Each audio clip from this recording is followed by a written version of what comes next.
এই সিরিজের প্রতিটি ঘটনা পূর্ববর্তী ঘটনার সাথে সম্পর্কিত। আপনি এই সিরিজে নতুন হলে ডেসক্রিপশন বা আই বাটনে দেয়া লিঙ্কে ক্লিক করে আগের পর্বগুলো দেখে আসার অনুরোধ রইল।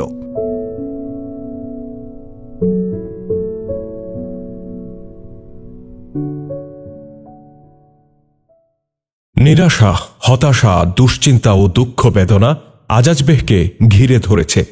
সাথে সাথে এক ধরনের ভীতিও তাকে আচ্ছন্ন করে ফেলেছে। সব মিলিয়ে তার অবস্থা এমন হয়েছে যেন তার মাথার উপর আকাশ ভেঙে পড়েছে। সে ঝুঁকে ঝুঁকে প্রাচীরের উপর দিয়ে চলছে। তার পা কাঁপছিল। তার এই নাজুক অবস্থা দেখে তার দুই দেহরক্ষী দ্রুত পাশে এসে দাঁড়ায়। সে ডানে ও বামে উদাস হতাশাপূর্ণ দৃষ্টি বুলিয়ে থেমে যায়। দুই পাশে দুই দেহরক্ষী দেখে তার চেহারা মলিন হয়ে যায়। দেহরক্ষীদের উদ্দেশ্যে সে বলে, আমি তোমাদের সাহায্য ছাড়াই চলতে পারব, আমার সামনে আসার দুঃসাহস করো না। তার ধমকে দেহরক্ষীরা কয়েক কদম পেছনে সরে যায়। আজাজ বেহ অনবরত মাথা উপরে তুলে সামনের দিকে অগ্রসর হয়, কিন্তু তার কাঁধ তাকে সাহায্য করে না। ক্রমেই তার কাঁধের বাঁধন ঢিলে হতে থাকে এবং একসময় মাথা হেলে পড়ে, যেন তার কাঁধে এমন ভারী বোঝা চাপানো হয়েছে যা বহন করার সাধ্য তার নেই। বোঝা তো তার কাঁধে আগেই চেপেছিল, আর এটা ছিল দায়িত্বের বোঝা। হীরার মতো গুরুত্বপূর্ণ শহরের প্রতিরক্ষা নিশ্চিত করা ছিল তার দায়িত্ব। এখানে তার পুত্র ছিল তার প্রধান সহযোগী, কিন্তু সেই পুত্র আজ মৃত। সম্রাট উর্দুশেরের অত্যন্ত প্রিয় ভাজন ছিল আজাজ বেহ। উর্দুশেরের ডান হাত মনে করা হতো তাকে, কিন্তু উর্দুশের ছাড়া আর কারো কাছে তার মূল্য ছিল না।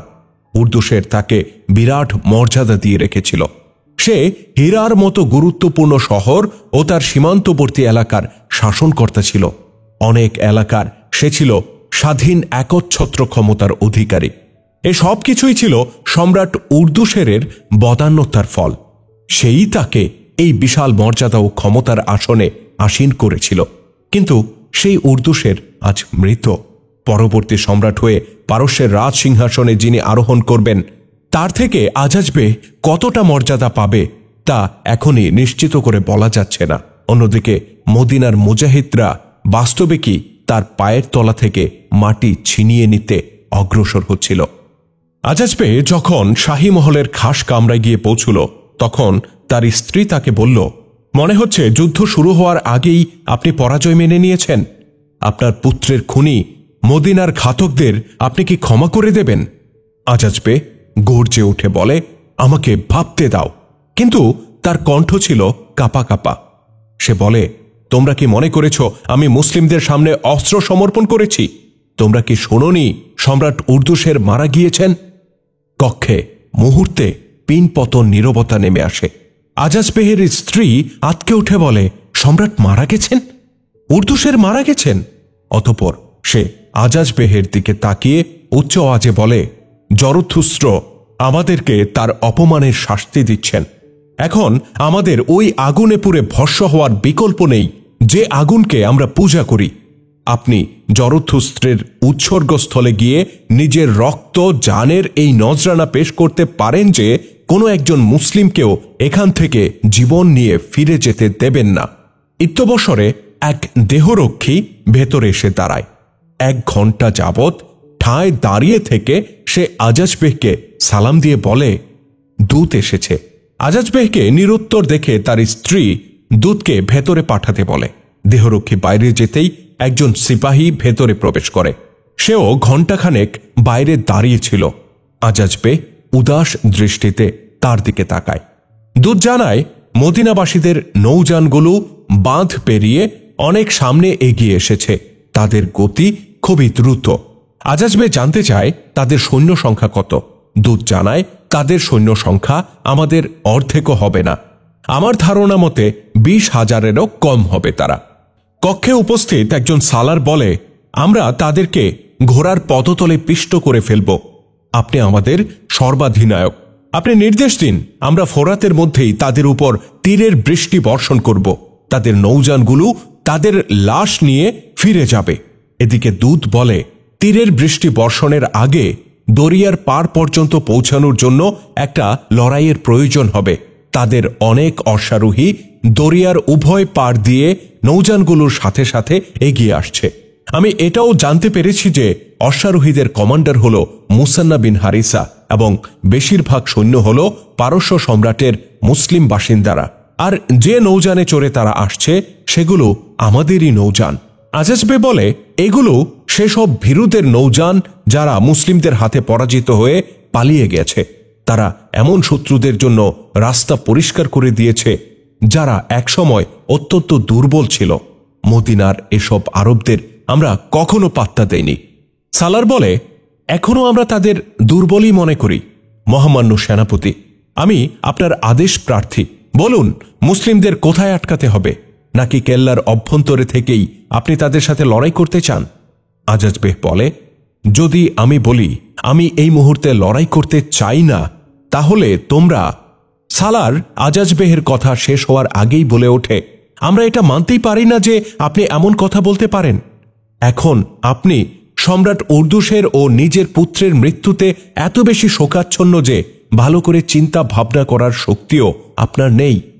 আজাজ বেহের স্ত্রী বলে, শোকাচ্ছন্ন হওয়া সত্ত্বেও আমাদের চিন্তা করতে হবে এবং খুব দ্রুত সিদ্ধান্ত নিতে হবে। আমাদের সৈন্যের কোনো কমতি নেই, কোনো কিছুর ঘাটতি নেই। আরব খ্রিস্টানরা আমাদের সাথে আছে। আমরা নিজেরাই তাদের এখানে সমবেত করেছি যেন মুসলিমরা হীরা থেকে সামনে অগ্রসর হতে না পারে। আজাজবে বলে, ঠিক বলেছ, আমাদের সৈন্যের কোনো ঘাটতি নেই, তবে অন্য কোনো ঘাটতি আমাদের অবশ্যই আছে, যার কারণে আমরা প্রতিটি রণাঙ্গনে পরাজিত হচ্ছি। আমি আমার নামের সাথে পরাজয়ের অপবাদ যুক্ত হওয়ার সুযোগ দেব না। আমি বিজয় অর্জনের জন্য চিন্তা করে অন্য কোনো উপায় বেছে নেব। এই মুহূর্তে আমি যুদ্ধে না জড়িয়ে বরং মাদায়েন যাব এবং সেখানে গিয়ে দেখব পরিস্থিতি কেমন। আমি এটাও দেখব যে সম্রাট উর্দুসেরের মৃত্যুর পর আমাদের কোনো সাহায্যকারী আছে কিনা। উপস্থিত সালার অনুনয়ের স্বরে বলে, না মহামান্য সেনাপতি, এখনই আপনি মাদায়েন যাবেন না। শত্রু বাহিনী আপনার মাথার উপর এসে গেছে। আজাজবে ঝাঁঝালো কণ্ঠে বলে ওঠে, তুমি কি আমার চেয়ে বেশি জানো? তোমরা কি এটা মনে করছো যে আমি পালিয়ে যাচ্ছি? যা আমি ভাবছি তা তোমাদের মাথায় আসার কথা নয়।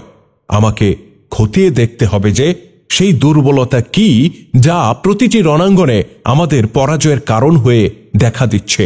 তোমাদের ভাবনার সূচিতে এই বিষয়টি থাকা দরকার যে হরমুজের মতো যুদ্ধবাজ সেনাপতি মুসলিমদের হাতে নিহত হয়েছে। আনুশজান এবং কুবাজ তারা মামুলি সালার ছিল না। আন্দারজিঘরের পরিণতি কেমন ভয়াবহ হয়েছে, জাবান কিভাবে মার খেয়েছে। আমার থেকে চূড়ান্ত যুদ্ধ এবং বিজয়ের আশা কেন করা হয়? আমি অবশ্যই লড়ব, তবে ভেবেচিন্তে। সমস্ত সেনাপতি আর উপসেনাপতিদেরকে ডেকে পাঠাও।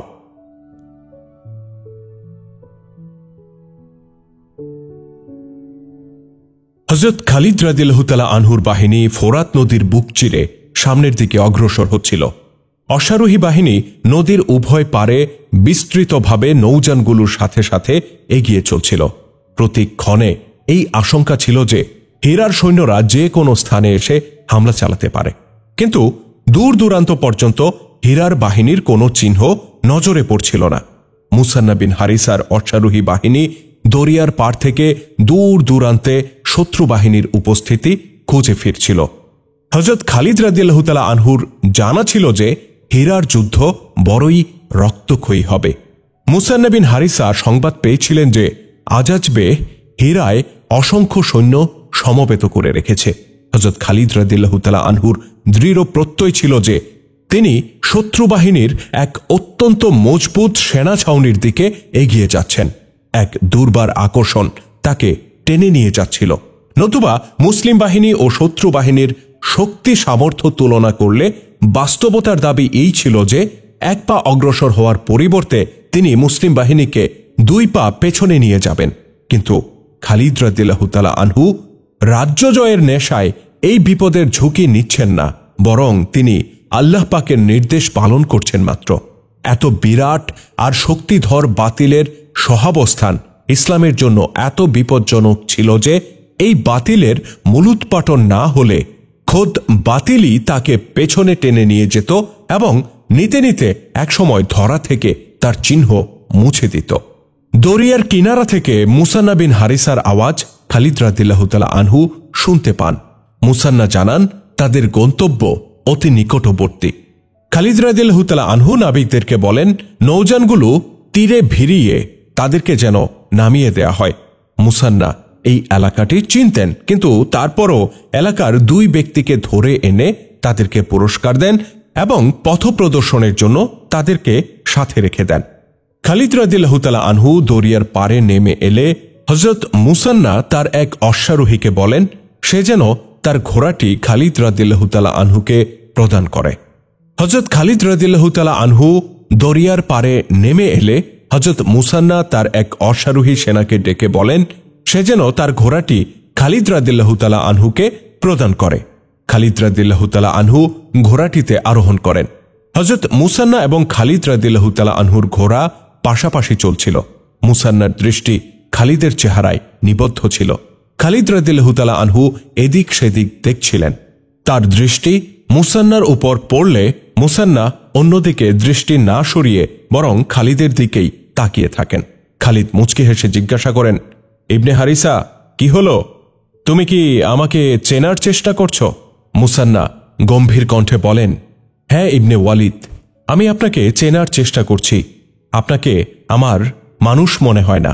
আপনার চেহারায় কিছুটা ভীতি আর অল্প হলেও উদ্বেগের ছাপ থাকা দরকার ছিল। খালিদ রাদিয়াল্লাহু তাআলা আনহু বলেন, আমি ভেতরে ভেতরে বেশ পেরেশান। আমার অন্তরেও ভয় আছে। এটা এই জন্য যে আমিও একজন মানুষ, তবে এই উদ্বেগ আর ভয় আমি নিজের চেহারায় ঠাঁই দিতে চাই না। মুসান্না বলে, এই চেহারা একজন সৈন্যের চেহারা, এটা ইসলামের চেহারা। আমি বুঝি ইবনে ওয়ালিদ, সেনাপতির চেহারায় চিন্তার ছাপ দেখা গেলে প্রতিটি সৈন্যের চেহারায় তা অবশ্যই প্রকাশ পায়। খালিদ রাদিয়াল্লাহু তাআলা আনহু জিজ্ঞাসা করেন, আমাকে বলো ইবনে হারিসা, তুমি একথা কেন বলছো? তুমি কি আমাকে পেরেশান দেখতে চাও? মুসান্না বলে, ঠিকই ধরেছেন ইবনে ওয়ালিদ। সম্ভবত আপনি অনুমান করতে পারছেন না যে আপনি কত বড় আর কত শক্তিধর শত্রুর মুখোমুখি হতে যাচ্ছেন। হযরত খালিদ রাদিয়াল্লাহু তাআলা আনহু বলেন, আমি সেখানে ব্যক্তিগত স্বার্থে যাচ্ছি না যে এই চিন্তা আমাকে বিব্রত করবে বাদশাহ হওয়ার স্বপ্ন পূরণের আগেই আবার আমার মৃত্যু হয় কিনা। আমি আল্লাহ পাকের নির্দেশ পালনের জন্য যাচ্ছি। আল্লাহ অবশ্যই আমাদের সাথে আছেন। আমার এবং তোমার পেরেশান হওয়া কিংবা ঘাবড়ানোর মোটেও কোনো কারণ নেই। আমাকে ভালো করে বলো, সামনে কি আছে? মুসান্না স্থানীয় অধিবাসী 2 জনকে ডেকে বলেন, সামনের পরিস্থিতি কেমন, আমাদেরকে খুলে বলো। লোক 2 জন সামনের পরিস্থিতি এবং সেখানকার ভৌগোলিক তথ্য সরবরাহ করে। হযরত খালিদ রাদিয়াল্লাহু তাআলা আনহু তাদেরকে বিদায় দেন এবং মুসান্নার সাথে হীরা আক্রমণের পরিকল্পনা প্রস্তুত করেন।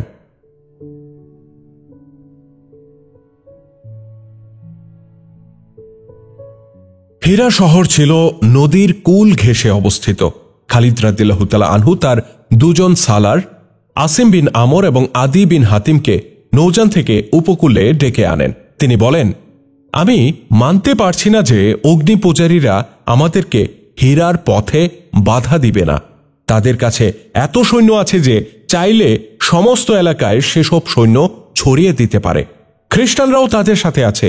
যদি আমরা হীরায় গিয়ে নৌযান থেকে অবতরণ করি তাহলে শত্রুরা সেখানেই হামলা করে বসবে। আমরা হীরা থেকে খানিকটা দূরে থাকতে নৌযানগুলো রেখে সামনে এগিয়ে যাব। খালিদ রাদিয়াল্লাহু তাআলা আনহু মাটিতে বসে পড়েন এবং তলোয়ারের অগ্রভাগ দিয়ে হীরার অবস্থান স্থল এবং আক্রমণের নকশা তৈরি করতে থাকেন। তিনি বর্তমান অবস্থান থেকে হীরা পর্যন্ত পৌঁছার একটি রাস্তা রেখা টেনে অঙ্কন করেন, কিন্তু রেখাটি সরল ছিল না, বরং আঁকাবাঁকা ছিল। তিনি রেখাটি টেনে এমন জায়গায় গিয়ে শেষ করেন যেখানে কিছু জনবসতি ছিল। হীরা থেকে 3 মাইলের মতো দূরে ছিল এই এলাকাটি। খালিদ রাদিয়াল্লাহু তাআলা আনহু বলেন, এই জনবসতির নাম খাওয়ারানাক।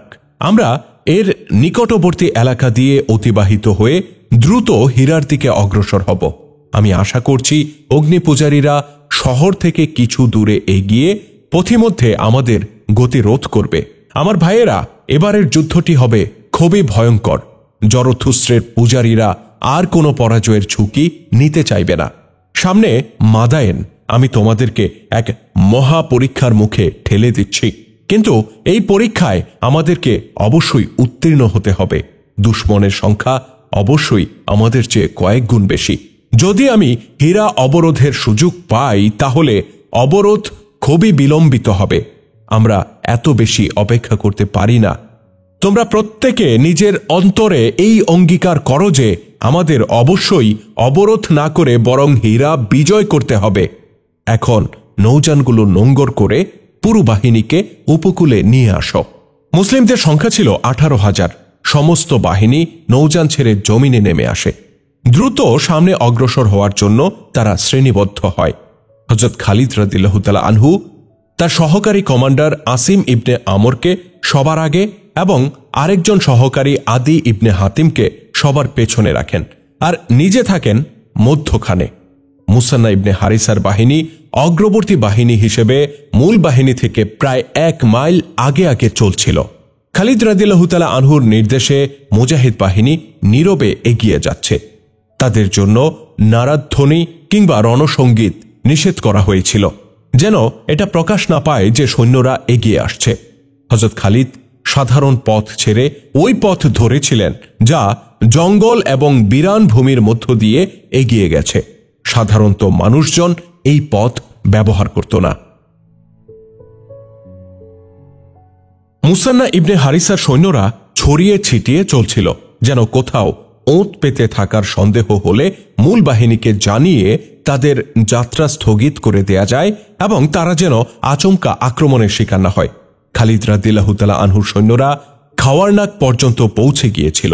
দীর্ঘ এই পথের কোথাও শত্রু বাহিনীর নামগন্ধও পাওয়া যায় না।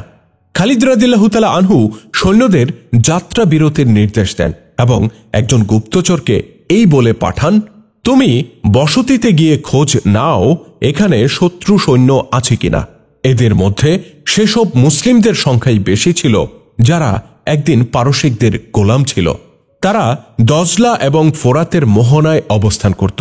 তাদের মধ্য থেকে এক গুপ্তচর বেশভূষা বদল করে খাওয়ারনাক গিয়ে এই খবর নিয়ে আসে যে সেখানে কোনো সৈন্য নেই এবং বসতি সম্পূর্ণ নিরাপদ। ইতিহাস বলছে খাওয়ারনাক নামক এই বসতিতে অনেক ধনী লোকের বসবাস ছিল, কিন্তু বর্তমানে এই জায়গাটার কোনো চিহ্ন পাওয়া যায় না। মানুষ মাটির সাথে মিশে মাটি হয়ে যায়, স্থান নিশ্চিহ্ন হয়ে যায়। উঁচু উঁচু বালিখানা, শাহী মহল কালের গর্ভে হারিয়ে যায়। শুধু রয়ে যায় ইতিহাস, ভালো ইতিহাস কিংবা মন্দ ইতিহাস। মানুষ মরে গেলেও তাদের নাম জীবিত থাকে, তাদের কথা কাজ জিন্দা থাকে। আজকে সেই এলাকাটি নেই যেখানে বণিক শ্রেণীসহ বহু ধনীরা বসবাস করত। বর্তমানে এই এলাকাটি নেই, কিন্তু খালিদ রাদিয়াল্লাহু তাআলা আনহু জিন্দা আছেন। তার কথা জীবনী আজও জিন্দা। মুসান্না বিন হারিসা, হযরত আসিম আদি রাদিয়াল্লাহু তাআলা আনহু সহ ওই জানবাজ 18,000 মুজাহিদদের ইতিহাস অমর হয়ে আছে, কিন্তু সেই জনবসতি আজকে আর নেই।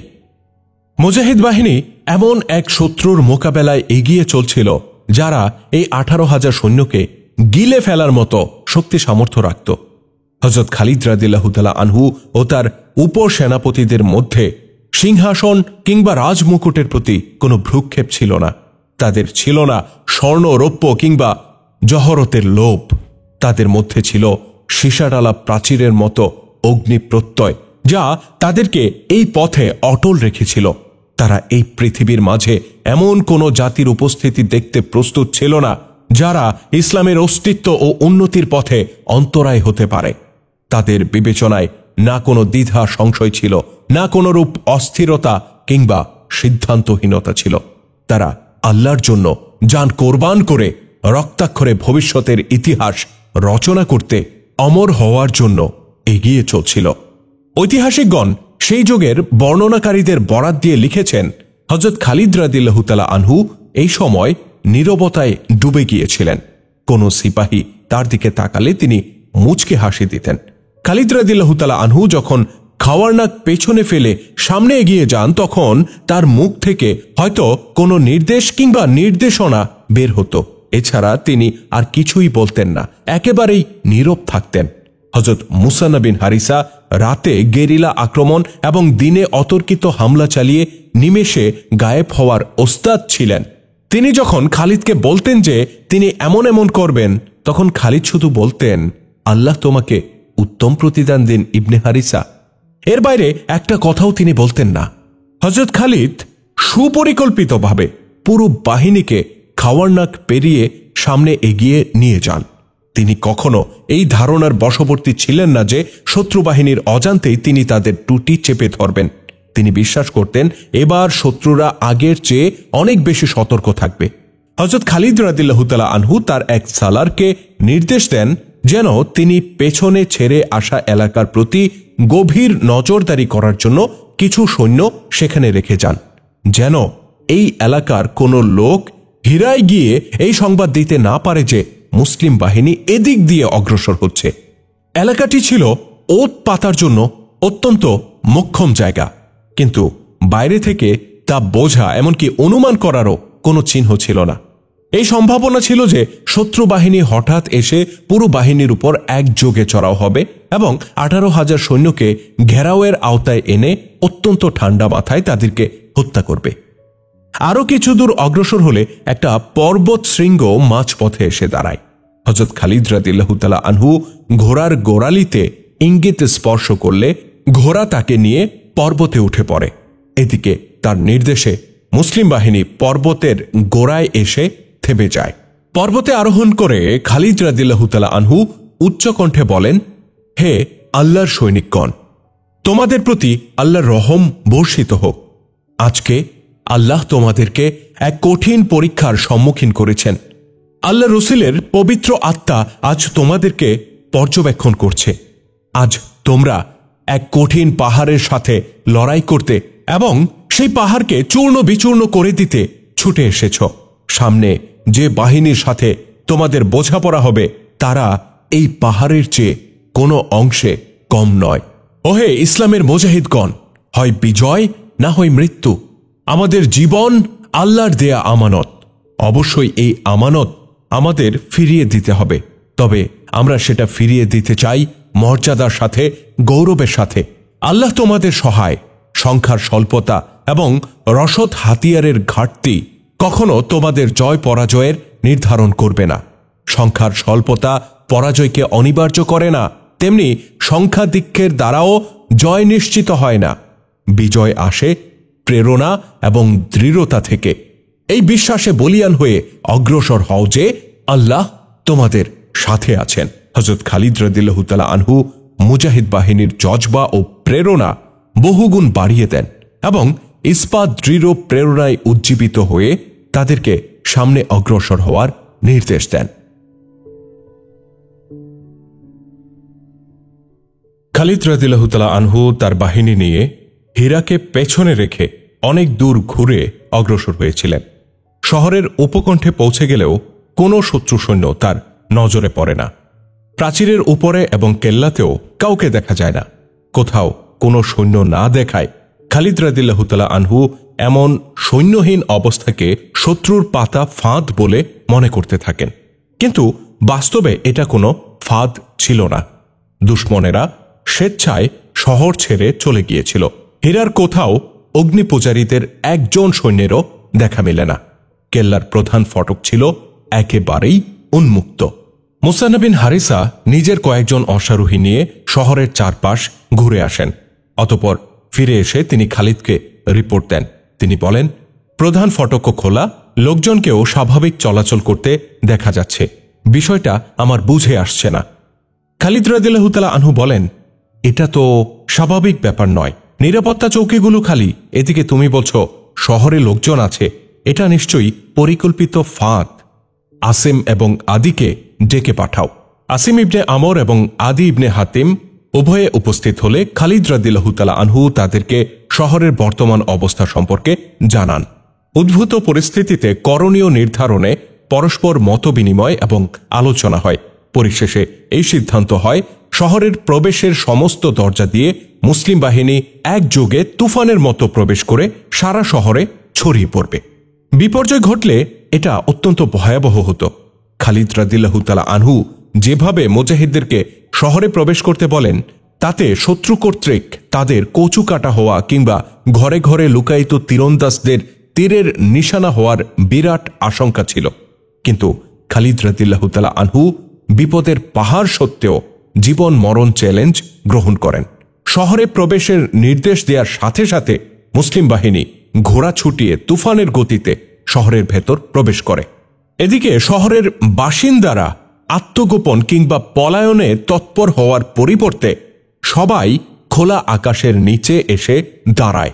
মহিলারা ছাদের উপর উঠে যায়। কিছু লোক ঘরের দরজা বন্ধ করে ভেতরে রয়ে যায়। প্রথমে তাদের ধারণা হয়েছিল মুসলিম বাহিনী হয়তো এখনই তাদের উপর ঝাঁপিয়ে পড়ে রক্তগঙ্গা বয়ে দেবে, কিন্তু যখন তারা অবাক বিস্ময়ে দেখল যে মুসলিম বাহিনী তাদের উপর অস্ত্র ধারণ করেনি, কোনো লুটপাট করছে না, জুলুম বা হত্যাযজ্ঞ চালাচ্ছে না, তখন অবশিষ্ট লোকেরাও ঘরের দরজা খুলে বাইরে চলে আসে। খালিদ রাদিয়াল্লাহু তাআলা আনহু সারা শহরে এই নির্দেশ প্রচার করে দেন যে কারো ঘরে অগ্নি পূজারীদের কোনো সৈন্য থাকলে তাকে বের করে দেয়া হোক, অন্যথায় কারো ঘর থেকে যদি একটি তীরও বের হয় তাহলে সেই ঘর জ্বালিয়ে ভস্ম করে দেয়া হবে। শহরের সম্মানিত এবং নেতৃস্থানীয়দের একটি প্রতিনিধি দল এ সময় খালিদের সাথে এসে দেখা করে। তারা খালিদকে বলে, শহরের কোনো ঘরে সেনাবাহিনীর একজন সৈন্যও নেই। খালিদ জিজ্ঞাসা করেন, তাহলে তারা গেছে কোথায়? প্রতিনিধি দলের নেতারা বলে, তারা মাদায়েন চলে গেছে। খালিদ জিজ্ঞাসা করেন, এই শহরের গভর্নর অর্থাৎ আজাজ বেগ কোথায়? প্রতিনিধি দল জানায় সেও মাদায়েন চলে গেছে। খালিদ রাদিয়াল্লাহু তাআলা আনহু জিজ্ঞাসা করেন, আমাকে তোমাদের মধ্যে কে আশ্বস্ত করতে পারবে যে এই ব্যাপারটার মধ্যে কোনো প্রতারণা নেই? কে এটা বিশ্বাস করবে যে এত বড় শহরের শাসক নিজের এলাকা ছেড়ে চলে গেছে, তার একজন সৈন্যও এখানে নেই, অথচ তাদের দুশমনেরা শহরে প্রবেশ করা সত্ত্বেও জনগণ ভয় পাচ্ছে না, বরং স্বাভাবিকভাবে চলাফেরা করছে? প্রতিনিধি দলের নেতা খালিদকে বলে, আমরা মদিনার সেনাপতিকে এই বিশ্বাস দিতে এসেছি যে হীরার জনগণ সম্পূর্ণ শান্ত এবং স্বাভাবিক থাকবে। আমরা যেন শান্তিতে থাকতে পারি এই অনুরোধ জানাচ্ছি। আপনাকে আমরা কখনো ধোঁকা দেব না। প্রতারণার শিকার আমরা বারবার হয়েছি। যে জনতাকে রেখে তাদের শাসক ও সৈন্যরা এলাকা ছেড়ে চলে যায় আর জনগণকে শত্রুর দয়া আর করুণার উপর রেখে যায়, সেই জনতা শত্রুদেরকে বন্ধু বানাতে চেষ্টা করে। শত্রুদেরকে ধোঁকা দেওয়ার ঝুঁকি আমরা নেব না। আমরা সেই সব সৈন্যের সঙ্গ দিতে পারি না যারা কাজিমায় পরাজিত হয়েছে, উল্লিশ থেকে পালিয়ে এসেছে, আমানিশিয়ার মতো বড় শহর ছেড়ে পালায়ন করেছে। আজকে তারা আমাদের এই শহর আর এই শহরের জনগণকে ফেলে পালিয়ে গেছে। খালিদ জানতে চান, তোমরা আমাদের কাছে কি চাও? প্রতিনিধি দলের নেতা বলে, আমরা আপনাদের কাছে নিরাপত্তা চাই। শহরের বাসিন্দারা নিরাপত্তা এবং নিজেদের জান মাল ও সম্মান সংরক্ষণের উপযুক্ত মূল্য অবশ্যই আপনাদেরকে দেবে। খালিদ রাদিয়াল্লাহু তাআলা আনহু বলেন, আমরা মূল্য নেই না। খোদার কসম, নিরাপত্তা চেয়েছ, নিরাপত্তা অবশ্যই পাবে।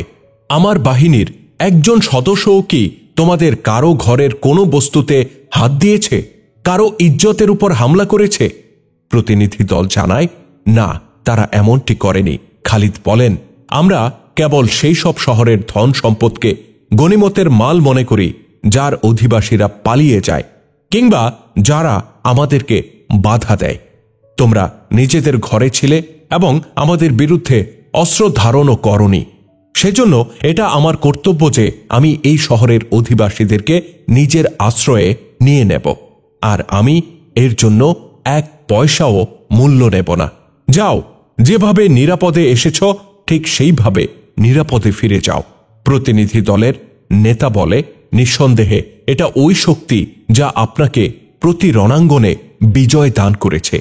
ইতিহাসে এর কোনো ইশারা পাওয়া যায় না যে খালিদ রাদিয়াল্লাহু তাআলা আনহু হীরার অধিবাসীদেরকে ইসলাম গ্রহণের দাওয়াত দিয়েছিলেন কিনা। অবশ্য স্পষ্ট ভাষায় এই তথ্য পাওয়া যায় যে হীরার জনগণের মাঝে এই ভয় ভীতি ছিল যে মুসলিম বাহিনী তাদের ঘরে লুটপাট চালাবে এবং তাদের সুন্দরী নারীদেরকে নিজেদের শয্যা সঙ্গী বানাবে। কিন্তু মুসলিম বাহিনী তাদের ঘরে ঘরে গেলেও তাদের উদ্দেশ্য ছিল শুধু এটা দেখা যে সেখানে কোনো পারসিক সৈন্য লুকিয়ে আছে কিনা। হীরাবাসী যখন মুসলিমদের এই উন্নত চারিত্রিক বৈশিষ্ট্য পর্যবেক্ষণ করে এবং হযরত খালিদ রাদিয়াল্লাহু তাআলা আনহু যখন তাদেরকে নিরাপত্তার ব্যাপারে আশ্বস্ত করে, তখন তারা এতটাই বিমোহিত হয় যে তাদের অনেকেই নিজের ইচ্ছায় ইসলাম গ্রহণ করে।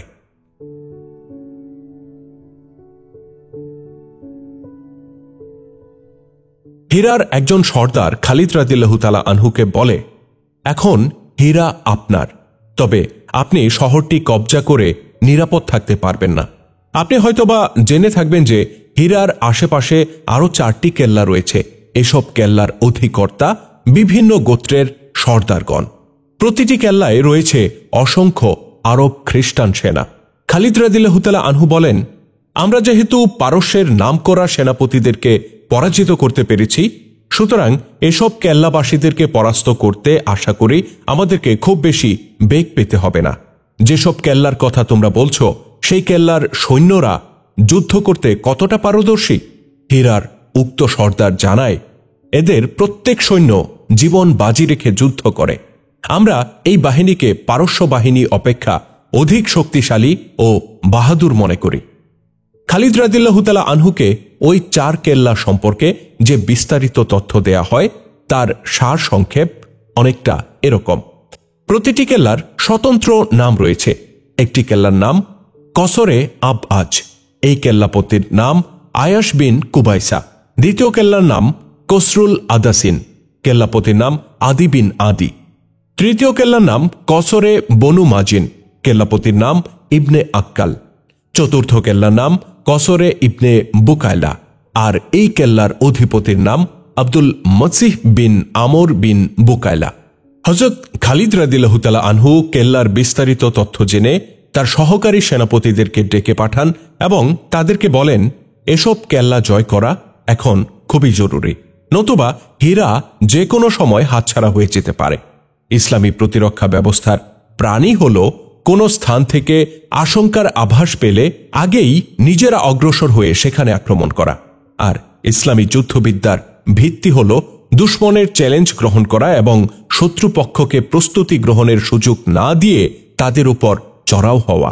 এই রণনীতির ভিত্তিতে খালিদ রাদিয়াল্লাহু তাআলা আনহু তার সহ সেনাপতিদেরকে জানিয়ে দেন যে কে কোন কেল্লা আক্রমণ করবে। কসরে আব আজের উপর আক্রমণ করার দায়িত্ব সেনাপতি জেরার বিন আজওয়ারকে প্রদান করা হয়। আরেক সেনাপতি জেরার বিন খাত্তাবকে কাসরুল আদাসিন আক্রমণের নির্দেশ দেয়া হয়। কসরে ইবনে বুখাইলার দায়িত্ব পড়ে হযরত মুসান্নার উপর। হযরত খালিদ রাদিয়াল্লাহু তাআলা আনহু নির্দেশ দেন যেন এখনই এই কেল্লাগুলো অবরোধ করা হয়।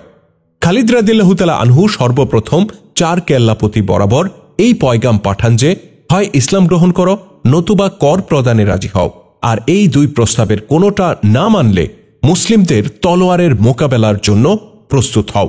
4টা কেল্লা থেকেই জবাবি পত্র আসে, আর সবারই একটাই কথা। সব কয়জনই অত্যন্ত দাপটের সাথে এই কথা জানায় যে তারা কেল্লার নেতৃত্বও ছাড়বে না এবং নিজেদের ধর্মও পরিত্যাগ করবে না। কেল্লাপতিদের এই আপোষহীন জবাবে খালিদ রাদিয়াল্লাহু তাআলা আনহু নাঙ্গা তলোয়ারের পথ বেছে নেন। মুসলিম সেনারা একই সময়ে 4টি কেল্লায় হামলা চালিয়ে কেল্লা অবরোধ করে এবং কেল্লার ভেতরে প্রবেশ করতে জোর প্রয়াস চালায়। অনুপম বীরত্ব প্রদর্শন করে কেল্লা টপকাতে তারা চেষ্টা করে, কিন্তু প্রতিটি কেল্লার সৈন্যরা মুজাহিদ বাহিনীর অগ্রযাত্রা ও প্রচেষ্টা নস্যাৎ করে দিতে থাকে। কসরে আব আজের প্রতিরোধ সেনাপতি জেরারকে ভীষণ পেরেশান করে তোলে। কেল্লার প্রাচীর থেকে খ্রিস্টানরা তীর বৃষ্টি বর্ষণ অব্যাহত রাখে। মুসলিমরা প্রাচীর পর্যন্ত যেতে হিমশিম খেয়ে যায়। কেল্লার প্রাচীরের উপর একটি কামান বসানো ছিল, যা থেকে বড় বড় প্রস্তরখণ্ড মুসলিমদের উপর নিক্ষেপ করা হচ্ছিল। সেনাপতি জেরার ইবনে আজওয়ার ঘোড়া ছুটিয়ে কেল্লার চারপাশ প্রদক্ষিণ করেন, কিন্তু কোনো দিক দিয়ে কেল্লা কাবু করার সম্ভাবনা তিনি খুঁজে পান না। কামান দ্রুতবেগে প্রস্তরখণ্ড নিক্ষেপ করছিল। এই অবস্থায় সেনাপতি জেরার এমন তীরন্দাজ বাহিনীকে আলাদা করেন যারা দৈহিক দিক থেকে অত্যন্ত সবল ও সুদৃঢ় ছিল। সেনাপতি তাদেরকে নির্দেশ দেন তারা যেন যথাসম্ভব কামানের নিকটে যায় এবং একযোগে কামান পরিচালকদের উপর তীর নিক্ষেপ করে। তীরন্দাজগণ অত্যন্ত আবেগ ও প্রেরণা উদ্দীপিত হয়ে সামনে অগ্রসর হয়। উপর থেকে তাদের প্রতি ঝাঁকে ঝাঁকে তীর নেমে আসে। সাথে সাথে কামান থেকে প্রস্তর খণ্ডও নিক্ষিপ্ত হয়। কয়েকজন মুজাহিদ তীরের আঘাতে গুরুতর আহত হন, কিন্তু তারপরও তাদের উদ্দীপনায় ভাটা পড়ে না। জেরারের কয়েকজন তীরন্দাজ এমন অবস্থায় সামনে অগ্রসর হতে থাকে যে তাদের শরীরে 2-3টি তীর বিদ্ধ হয়েছিল। তারা শরীরে তীর বিদ্ধ অবস্থাতেই এগিয়ে যায় এবং কামান পরিচালকদের উপর তীর নিক্ষেপ করে। কামান পরিচালকরা একেবারে সামনেই ছিল। জানবাজ মুজাহিদদের নিক্ষিপ্ত তীরে তাদের প্রায় সবাই আহত হয়ে পড়ে যায়। ফলে কামান থেকে প্রস্তরখণ্ড নিক্ষেপ বন্ধ হয়ে যায়। মুসলিম তীরন্দাজরা ওই হুকুম অক্ষরে অক্ষরে পালন করে যা তাদেরকে দেয়া হয়েছিল। তারা কামান অকেজো ও অচল করে দেয়। শুধু এটুকু করেই তারা ফিরে আসে না, তারা ওই অবস্থায় কেল্লার তীরন্দাজদের প্রতি পাল্টা তীর নিক্ষেপ করতে থাকে। শূন্যে তীরের আসা যাওয়া ছাড়া আর কিছুই দেখা যাচ্ছিল না। জানবাজ মুজাহিদদের অভূতপূর্ব নির্ভীকতা আর বীরত্ব দেখে আরও কয়েকজন তীরন্দাজ সামনে চলে যায়। এটা ছিল তীরের যুদ্ধ। উভয় পক্ষের লোকজন তীর বৃষ্টির শিকার হচ্ছিল।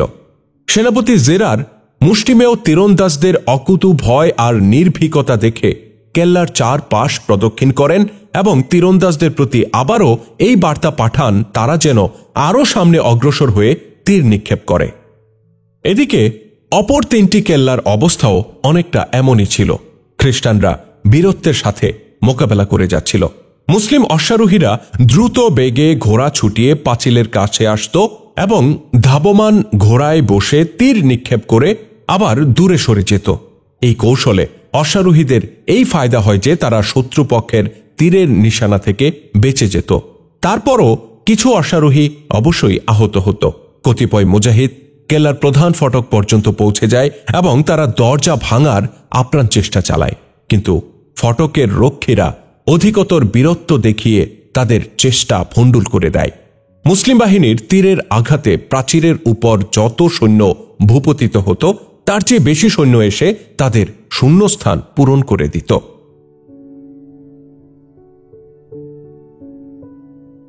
হযরত খালিদ রাদিয়াল্লাহু তাআলা আনহু প্রতিটি কেল্লা চক্কর দিয়ে প্রকৃত অবস্থা সম্পর্কে অবগত হতে থাকেন এবং মুজাহিদ বাহিনীকে এই একটি কথাই স্মরণ করিয়ে দেন যে যেভাবেই হোক সন্ধ্যার আগেই কেল্লা জয় করা চাই। কেল্লা জয় করতে বেশি সময় নেয়ার সুযোগ আমাদের নেই।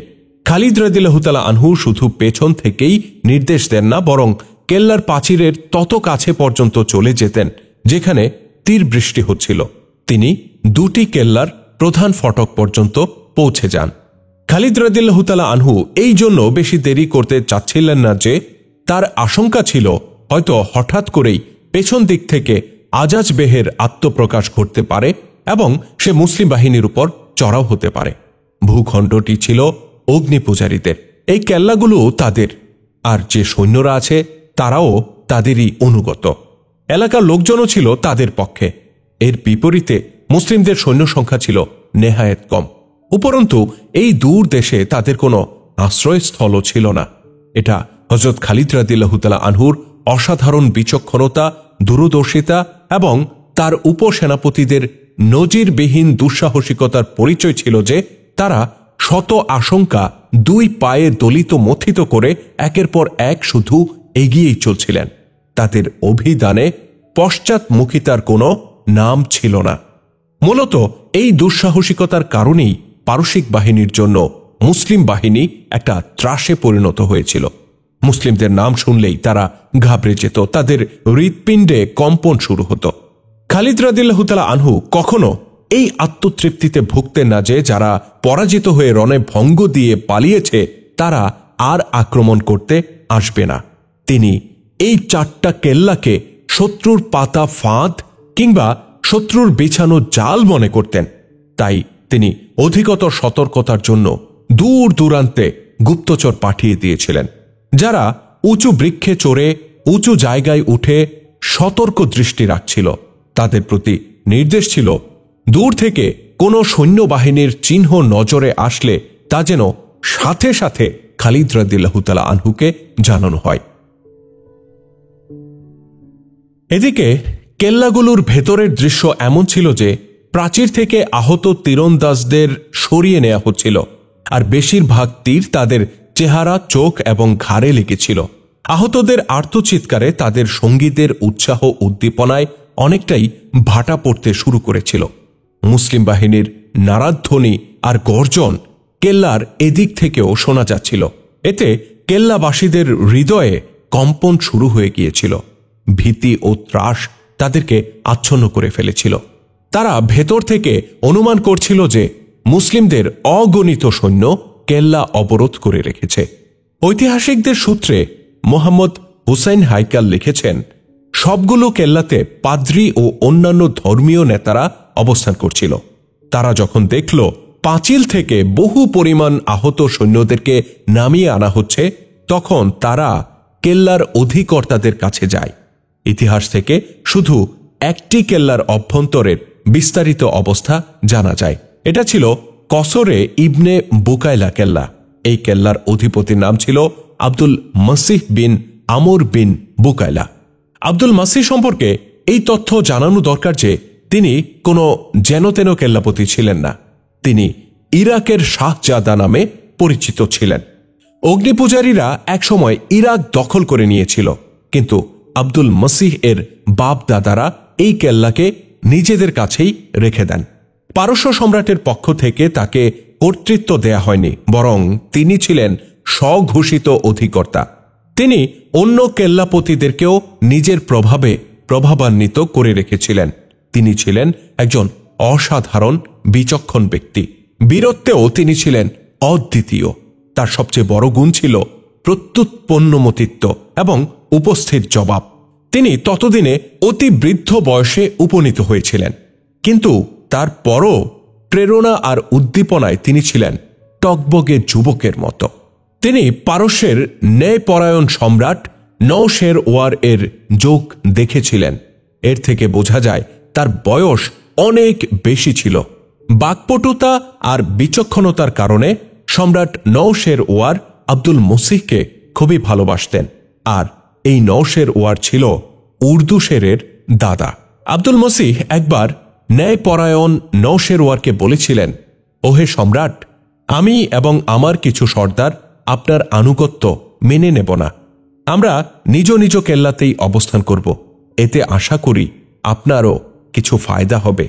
নওশেরওয়ার বলেছিল, আমি তোমাকে আর তোমার কাঙ্ক্ষিত সর্দারদেরকে 4টি কেল্লা দিয়ে দিলাম, কিন্তু আমার মৃত্যুর পরে তোমাদের সঙ্গে পারসিকদের আচরণ কেমন হবে সেটা অবশ্য আমি বলে যেতে পারি না।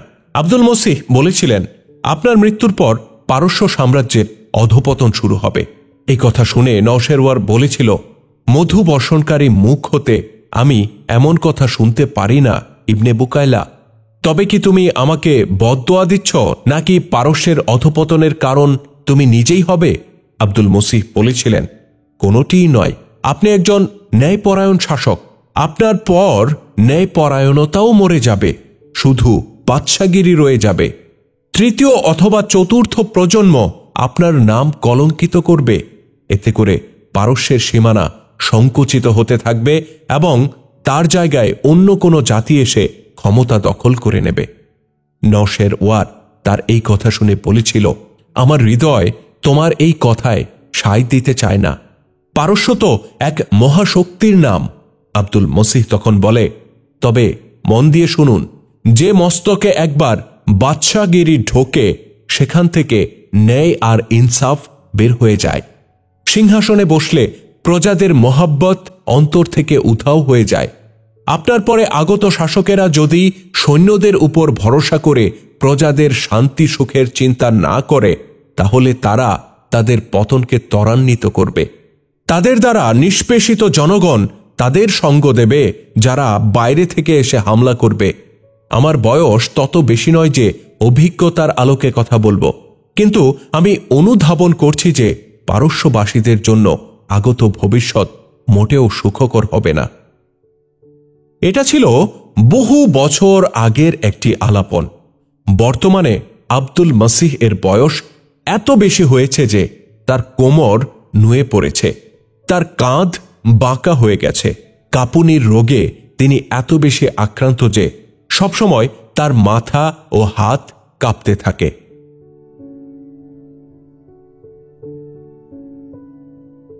হযরত খালিদ রাদিয়াল্লাহু তাআলা আনহু আজ সেই আব্দুল মসিহ ও তার সর্দারদের কেল্লা অবরোধ করে রেখেছেন। সময়ের গতি যত বাড়ছিল, কেল্লার সৈন্যদের প্রেরণাও তত হ্রাস পাচ্ছিল। একটা সময় তাদের মধ্যে এমন কেউ ছিল না যে হিম্মত করে প্রাচীরে উঠে মুসলিমদের অবস্থা দেখে আসবে। সম্ভবত মুসলিমদের সংখ্যা সম্পর্কে তাদের কোনো ধারণা ছিল না। মুসলিম বাহিনীর সংখ্যা ছিল সর্বসাকুল্যে 18,000।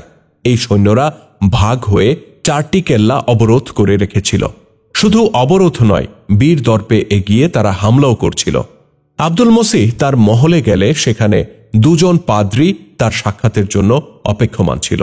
আব্দুল মসিহ পাদ্রীদেরকে জিজ্ঞাসা করেন, গির্জায় কি নিজেদের বিজয় আর শত্রুদের ধ্বংসের জন্য প্রার্থনা চলছে? একজন পাদ্রী জবাব দেয়, চলছে। আব্দুল মসিহ জানতে চান, তবে আপনারা এখানে কি করছেন? যান, গির্জার ঘণ্টা ধ্বনি যেন বন্ধ না হয়।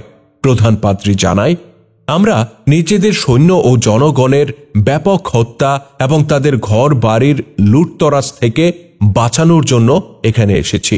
আপনি কি দেখছেন না যে আমাদের কত সৈন্য আহত হয়েছে, কত সৈন্য নিহত হয়েছে? আপনার কান পর্যন্ত দুশমনের রণহুঙ্কার কি এখনো পৌঁছেনি? আব্দুল মসিহ জিজ্ঞাসা করে, তবে কি তোমরা আমাকে এই কথা বলতে এসেছ যে আমরা আত্মসমর্পণ করি? পাদ্রী বলে, আপনার জায়গায় অন্য কোনো কেল্লাপতি হলে আমরা এমন পরামর্শ দিতাম না, কিন্তু আপনি অভিজ্ঞ এবং বিচক্ষণ। যা আপনি বোঝেন তা অন্য কারো মাথায় আসে না। বাস্তবতা সামনে রাখুন।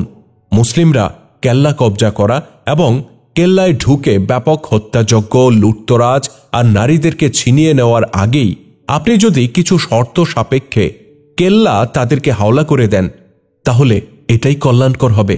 আব্দুল মসিহ বলে, সেক্ষেত্রে আমাকে একটু চিন্তা করতে দাও। পাদ্রী বলে, চিন্তা করার সময় কোথায়?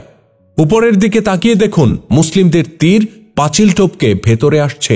আরো দেখুন, জখমীদেরকে কাঁধে করে কিভাবে নিচে নামিয়ে আনা হচ্ছে। আপনি কি খেয়াল করেননি পাঁচিলের উপরে এবং বুরুজে অবস্থানরত আমাদের তীরন্দাজ বাহিনীর সংখ্যা কত দ্রুত কমে যাচ্ছে? কেল্লার বাইরে মুসলিমদের নারাধ্বনি এবং তীর বর্ষণ তখন আরো জোরদার হয়ে গিয়েছিল, কিন্তু তাদেরও জখমী ও শহীদদের সংখ্যা বৃদ্ধি পাচ্ছিল। আব্দুল মসিহ পাদ্রীদের উপস্থিতিতে একজন দূতকে নির্দেশ দেয় সে যেন দ্রুত কেল্লা প্রতিরক্ষার অবস্থা সরেজমিনে দেখে এসে প্রকৃত রিপোর্ট পেশ করে। দূত খানিকটা পরে ফিরে এসে যে অবস্থা তুলে ধরে তা মোটেও আশাব্যঞ্জক ছিল না। অন্যান্য কেল্লার অবস্থাও খ্রিস্টানদের পক্ষে ছিল না। পরিস্থিতি মুসলিমদেরই অনুকূলে ছিল। এই অবস্থায় আব্দুল মসিহ পাদ্রীদের পরামর্শ উপেক্ষা করতে পারে না।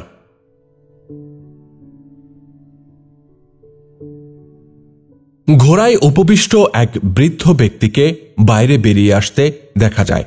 তার সাথে 2-3 জন সর্দার ছিল। এক সর্দার উচ্চ আওয়াজে জানায় যে তারা মিত্রতার পয়গাম নিয়ে এসেছে। তারা বের হতেই দরজা বন্ধ হয়ে যায়। আব্দুল মসিহের পক্ষ থেকে প্রতিনিধি হিসেবে আসা সর্দার মুসলিম সৈনিকদেরকে বলে, আমরা তোমাদের সেনাপতির সাক্ষাৎ চাই। পাঁচিলের উপর থেকে তীরের আনাগোনা থেমে গিয়েছিল। মুসলিমরাও তীর বর্ষণ বন্ধ করে দেয়। হযরত খালিদ রাদিয়াল্লাহু তাআলা আনহুকে কেউ একজন সংবাদ দেয় যে শত্রুপক্ষের প্রতিনিধি দল প্রাচীরের বাইরে বেরিয়ে এসে তার সাথে সাক্ষাৎ প্রার্থনা করছে। খালিদ রাদিয়াল্লাহু তাআলা আনহু জানতে চান এই প্রতিনিধি দলের মধ্যে প্রধান হিসেবে কে রয়েছে। তাকে জানানো হয় কেল্লাপতি আব্দুল মসিহ নিজে বেরিয়ে এসেছেন। খালিদ রাদিয়াল্লাহু তাআলা আনহু বলেন, তাকে বলো তার সাথে সাক্ষাৎ করার ইচ্ছে আমার নেই। আমি জানি সে সকল কেল্লাপতির নেতা।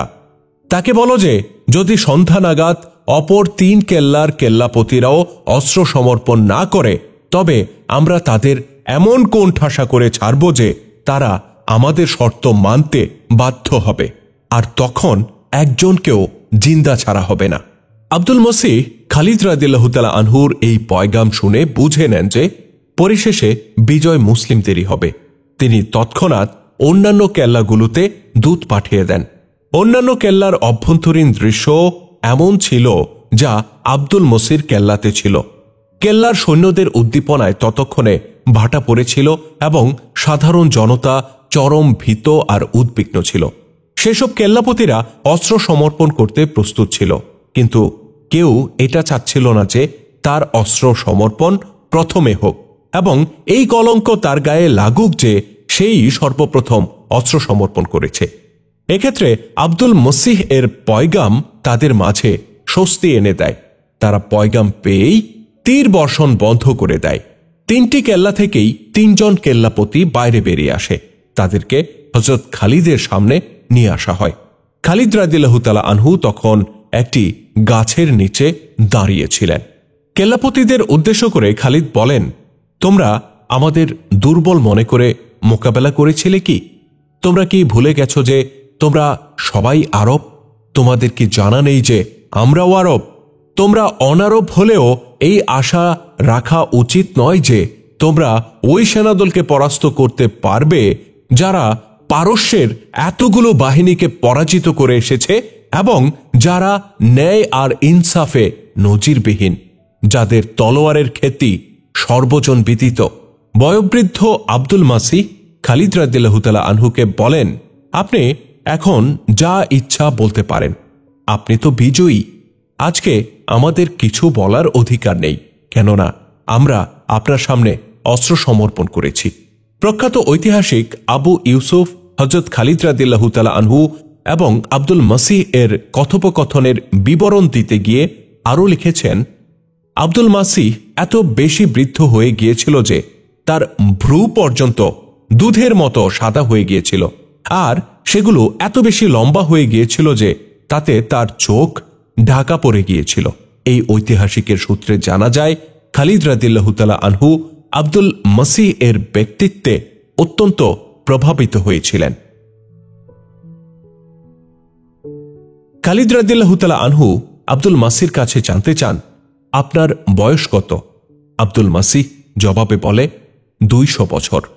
বৃদ্ধের এই জবাবে খালিদ রাদিয়াল্লাহু তাআলা আনহু অত্যন্ত বিস্মিত হন। তিনি ওই বুড়ো কেল্লাপতির কথায় সন্দিহান হয়ে গভীরভাবে তার চেহারায় দৃষ্টিপাত করেন। কোন ঐতিহাসিক আব্দুল মসিহ এর প্রকৃত বয়স লেখেননি, তবে বিভিন্ন ঘটনা থেকে এটা নিশ্চিত হওয়া যায় যে তার বয়স 100 বছরের বেশি ছিল। খালিদ রাদিয়াল্লাহু তাআলা আনহু বলেন, আপনি তো দীর্ঘ আয়ু পেয়েছেন। এখন বলুন, আপনার এই দীর্ঘ জীবনে আপনি সবচেয়ে বিস্ময়কর কি দেখেছেন?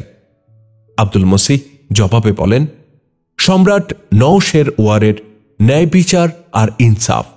বর্তমানে শাসক তিনি হন যার বাহুবল বেশি এবং যিনি তরবারি চালাতে বেশি পারদর্শী, কিন্তু নওশের ওয়ার ন্যায় আর ইনসাফের মাধ্যমে মানুষের মন জয় করেছিলেন। আপনি দাবি করেছেন যে মুসলিমরা ন্যায় বিচারে অদ্বিতীয়, কিন্তু না, আমি নওশের ওয়ারকে ইনসাফে সবচেয়ে উত্তম হিসেবে দেখেছি। খালিদ রাদিয়াল্লাহু তাআলা আনহু আব্দুল মাসির কাছে জিজ্ঞাসা করেন, আপনার বাড়ি কোথায়? আপনি কোন এলাকার বাসিন্দা? আব্দুল মাসিহ জবাবে বলেন, আমি একটি গ্রামের বাসিন্দা যেখানে কোনো মহিলাও সফর করলে তার জন্য রুটির একটি টুকরোই যথেষ্ট হয়ে যায়। খালিদ বলেন, আপনি কি নির্বোধ নন? আমি কি জিজ্ঞাসা করছি আর আপনি জবাব কি দিচ্ছেন? আমি জানতে চাচ্ছি আপনি কোথা থেকে এসেছেন? আব্দুল মসিহ জবাবে বলে, আমি এসেছি আমার পিতার মেরুদণ্ডের হাড় থেকে। খালিদ রাদিয়াল্লাহু তাআলা আনহু খানিকটা ঝাঁঝালো কণ্ঠে বলেন, আপনি কেল্লাপতি হওয়ার যোগ্য কবে থেকে হয়েছেন? আমি জিজ্ঞাসা করছি আপনি কোথা থেকে এসেছেন?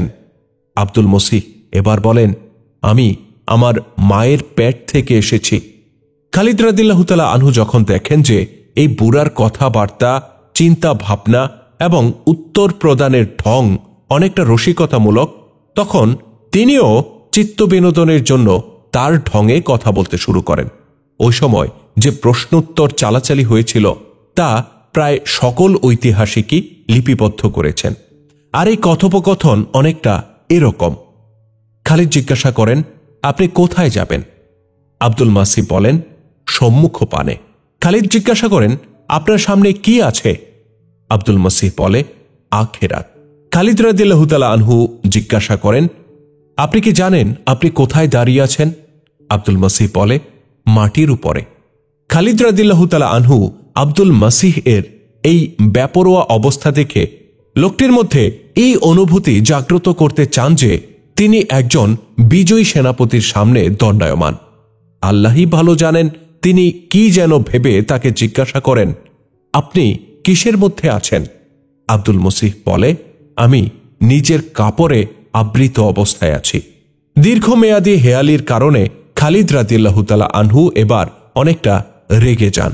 তিনি ক্ষিপ্ত কণ্ঠে বলেন, দুনিয়া নির্বোধ ব্যক্তিদেরকে ধ্বংস করে, কিন্তু লোকেরা দুনিয়াকে ধ্বংস করে। আমি জানি না আপনি নির্বোধ নাকি জ্ঞানী। আপনার গোত্রের লোকেরাই কেবল পারে আপনার কথার সঠিক উত্তর দিতে।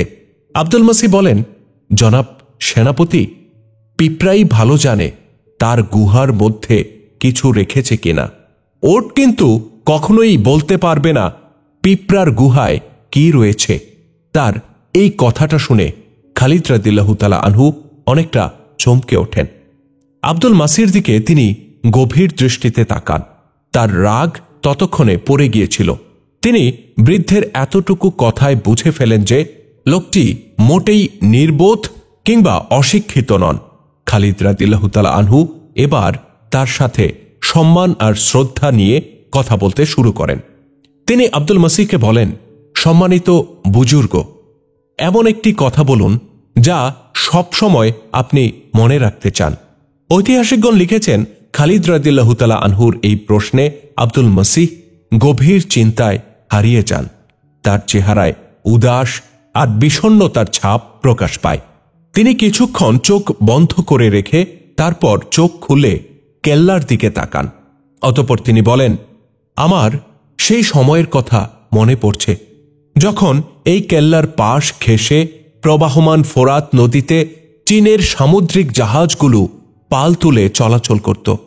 আমার জানামতে সেটা ছিল বাদশাহ নওশেরওয়ারের শাসনকাল। প্রজারা সুখী ছিল, সমৃদ্ধ ছিল। কেউ প্রাসাদে থাকুক আর গাছতলায় থাকুক, সবার মধ্যে একটা প্রশান্তি ছিল। তাদের প্রতি ন্যায় বিচার ছিল। খালিদ রাদিয়াল্লাহু তাআলা আনহু বলেন, মাননীয় বুজুর্গ, খোদার কসম, আপনি মুসলিমদের ন্যায় আর ইনসাফও স্মরণে রাখবেন। যদি আপনি আপনার লোকজন সহ ইসলাম গ্রহণ করেন, তাহলে আপনি সহ আপনার এলাকার সকল জনতার হেফাজতের দায়িত্ব হবে আমাদের। আপনারা সেই সব অধিকার ভোগ করবেন যা মুসলিমরা করে থাকে। যদি আপনি ইসলাম গ্রহণ করতে না চান, তাহলে আপনাকে এবং অন্যান্য কেল্লাপতিদেরকে আমাদের নির্ধারিত কর আদায় করতে হবে। আপনি যদি এতেও সম্মত না হন, তাহলে ইতিমধ্যেই আপনি দেখেছেন যে মুসলিমরা কিভাবে কেল্লা বিজয় করে এবং তাদের তলোয়ারের ধার কতটা। আব্দুল মাসিহ বলে, আমাদের থেকে অন্য কিছু চান আমরা দেব, কিন্তু কোনোভাবেই আমরা নিজেদের ধর্ম ত্যাগ করব না। বলুন কত কর দিতে হবে? খালিদ রাদিয়াল্লাহু তাআলা আনহু বলেন, আপনার মতো জ্ঞানী ব্যক্তির থেকে এমন জবাবের আশা আমার ছিল না। কুফর আপনাকে পরাজয়ের দৌড় গোড়ায় পৌঁছে দিয়েছে। ওই আরবকে আমি অবিবেচক মনে করি যিনি আরবের রাস্তা থেকে দূরে সরে গিয়ে অনারবের রাস্তা অবলম্বন করে। খালিদ রাদিয়াল্লাহু তাআলা আনহুর এই কথা আব্দুল মাসিহকে কোনো রূপ প্রভাবিত করে না। তার মধ্যে কোনোই ভাবান্তর ঘটে না। অন্যান্য কেল্লাপতি এবং সর্দারদের অবস্থাও একই ছিল। তারা ইসলাম গ্রহণ না করার সিদ্ধান্তে অটল থাকে। অগত্যা খালিদ রাদিয়াল্লাহু তাআলা আনহু তাদের প্রতি কর ধার্য করেন, আর করের পরিমাণ বলতেই তারা সেটা স্বতঃস্ফূর্তভাবে মেনে নেয়। আর সেটা ছিল 1,90,000 দিরহাম। এ সময় উভয় পক্ষের মধ্যে একটা চুক্তিনামা লিখিত হয়। চুক্তিনামার বিবরণ এরকম ছিল, বিসমিল্লাহির রহমানির রহিম। এটি একটি চুক্তিপত্র যা খালিদ ইবনে ওয়ালিদ, হীরার শাসকগণ তথা আদি বিন আদি আমর বিন আদি, আমর বিন আব্দুল মাসিহ, আয়াস বিন কুরাইসা এবং ইবনে আক্কালের সঙ্গে করছেন। চুক্তিটি হীরার সমস্ত জনগণ মেনে নিয়েছে। এটা পালন করা হীরার শাসনকর্তাদের দায়িত্ব।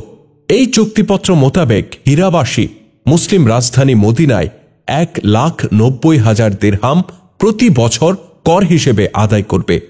এই কর হীরার পাদ্রী এবং অন্যান্য ধর্মীয় নেতাদেরও আদায় করতে হবে। শুধুমাত্র প্রতিবন্ধী, গরিব, নিঃস্ব এবং দুনিয়া বিরাগী সন্ন্যাসীরা এই করের আওতার বাইরে থাকবে। তাদের থেকে এই কর উসুল করা হবে না। এই বাৎসরিক কর রীতিমতো প্রদান অব্যাহত থাকলে হীরাবাসীর নিরাপত্তা বিধানের জিম্মাদার হবে মুসলিমরা। মুসলিমরা নিজেদের দায়িত্ব পালনে ব্যর্থ হলে এই কর আদায় করা হবে না। যদি হীরাবাসী এই চুক্তির খেলাফ করে তাহলে মুসলিমরাও তাদের দায়িত্ব থেকে মুক্ত হয়ে যাবে। 12 রবিউল আউয়াল মাসে এই চুক্তি সম্পাদিত হল।